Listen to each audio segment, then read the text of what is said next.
কলা খুব সহজলভ্য ও পুষ্টিকর একটি ফল। প্রতিদিন একটা কলা খেলে শরীরে অনেক উপকার হয়, হজম ভালো রাখে। কলায় ফাইবার থাকে যা কোষ্ঠকাঠিন্য কমাতে সাহায্য করে এবং হজম প্রক্রিয়া ঠিক রাখে। রক্তচাপ নিয়ন্ত্রণে সাহায্য করে।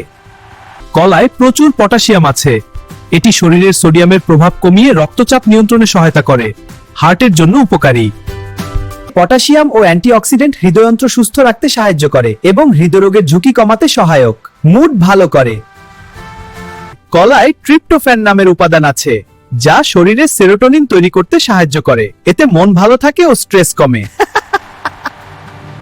কলায় ট্রিপ্টোফ্যান নামের উপাদান আছে যা শরীরে সেরোটোনিন তৈরি করতে সাহায্য করে, এতে মন ভালো থাকে ও স্ট্রেস কমে।